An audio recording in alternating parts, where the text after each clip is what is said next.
let's talk about the end of the race. We come down to it, typical Talladega finish. Michael McDowell's leading. He's bobbing and weaving. He's trying to hold off Brad Keselowski and everybody else behind him. And then on his second block, he gets out of shape. Keselowski turns him.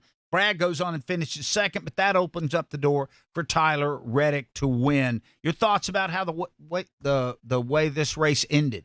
Well, first, I'll say that Brad Keselowski actually was orchestrating this one perfectly, because going down the backstretch, he had sort of bailed on Michael McDowell in that he gave Michael McDowell a big push out front, and then Brad backed up to Noah Gragson, and basically that's what was going to give him his run. That's what did give him his run.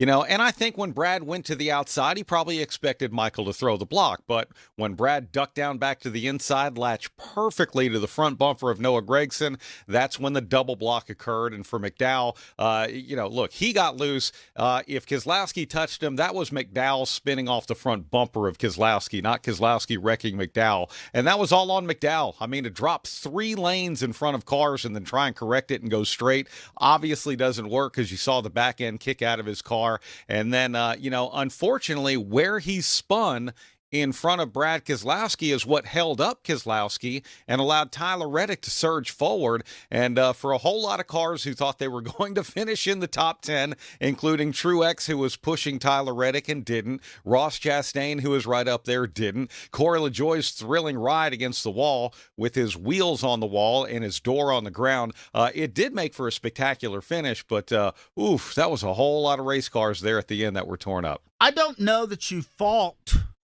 McDowell for his desperation move, because he had to try something or Brad was going to blow around him. Yeah, I mean, it's really hard when you're in that situation. You're coming to the checkered flag.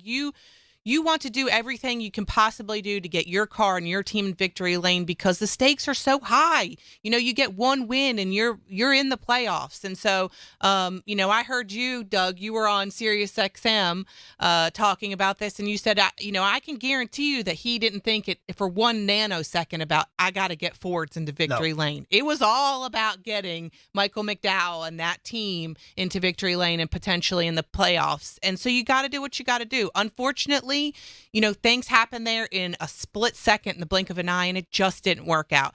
Unfortunate for him, unfortunate for, as Brad said, the numerous cars that had, great finishes taken away from them because of it. Josh Berry, another one. Yep, looked exactly. like he was going to get a top 10. He looked like he was going to get his first top 10 of the year, which would have been huge for that team.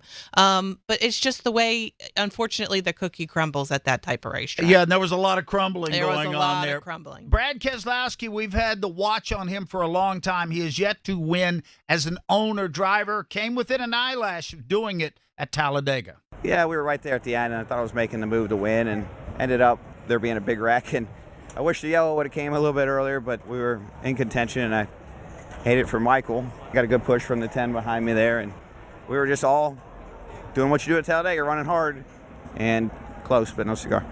Close but no cigar there for Brad Keselowski as he finishes second. They're doing okay performance-wise, but that win just seems to keep eluding Keselowski right now.